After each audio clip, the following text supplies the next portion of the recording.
আমি যিমানখিনি গম পাইছোঁ, মোক ওচৰৰ স্থানীয় মানুহ এজনে ভিডিঅ'টো পঠাইছে। কাৰণ সেই কাম কৰাৰ আগতে মোক নাইবা আমাৰ জুনিয়ৰ ইঞ্জিনিয়াৰ সেই ছাইটৰ কাকো আমাক জনোৱা হোৱা নাছিল। সেইকাৰণে আমি সেইমৰ্মে আমি এখন FIR এটা বনোৱাই আছোঁ। অলপ পিছত আমি FIR এখন ছাবমিট কৰিম।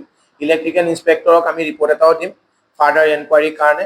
তাৰ পিছতহে আমি সঠিক নিয়মটো গম পাম। কিন্তু এনেই জনামতে তেখেতৰ নাম কৃষ্ণ বৰা, মানুহজনৰ নাম হয়। আমাৰ কৰ্মচাৰী নহয়, আমাৰ কিয় সেইটোৱে আমি এটা কিয় বা সুধিলে নাই। এতিয়া মোক জনাইছে, এনেই শ্বাটডাউন হ'লে সেই প্ৰথমতে ফিডাৰ মেনেজাৰক জনোৱা হয় যে কিবা কাম থাকিলে।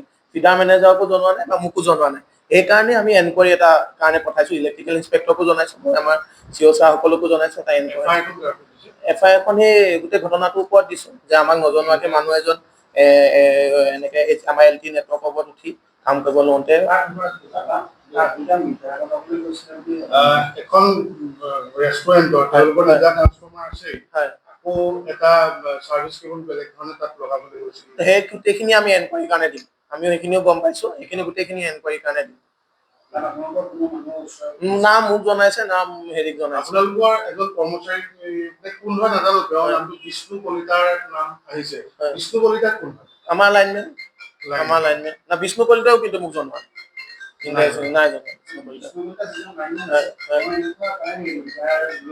লাইনমেনে লগাব পাৰিম।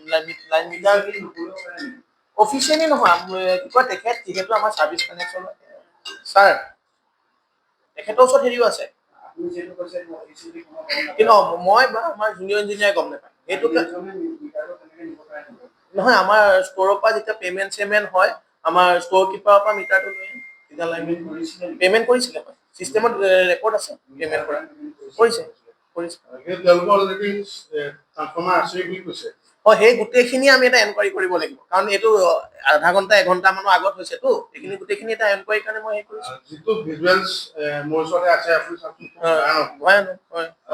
এনেধৰণে এতিয়া এনেকুৱা মানে কিমান কৰ্মচাৰী বা মানুহ আছে আপোনালোকৰ? যদি কৰ্মচাৰী নহয়, আপোনালোকে কামত আমি কামত নখটাও। এতিয়া আমাক নজনোৱাকে এটা কাম কৰিলে ইমানখিনিতো মই চোৱাটো সম্ভৱ নহয়। আমি কামত কাকো নখটাও। আমাৰ কোনো এনেকে আউটচোৰ্চ কণ্ট্ৰেক্টৰ এনেকে কাম নকৰে। আমি কাকো না মোৰ ফালৰ পৰা কিবা এপইণ্টমেণ্ট হেৰি থাকে, না কিবা হেৰি কৰোঁ। আমি সদায় কণ্ট্ৰেক্টৰ থ্ৰুদিহে আমি কৰাম। কাম কৰি লওঁ, কণ্ট্ৰেক্টৰে কামটো পাব লাগিব। তাৰপিছত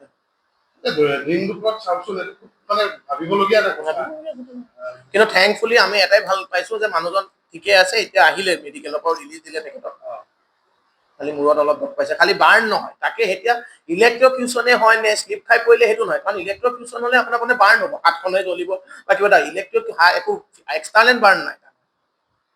এইটো যিটো হৈছে ধৰি লওক, এতিয়াতো এনেকে হ'লে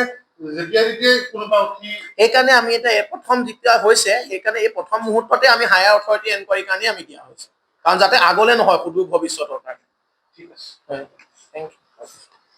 যিকোনো খবৰৰ বাবে যোগাযোগ কৰক 7099017330 লগতে 7099017110 নম্বৰত।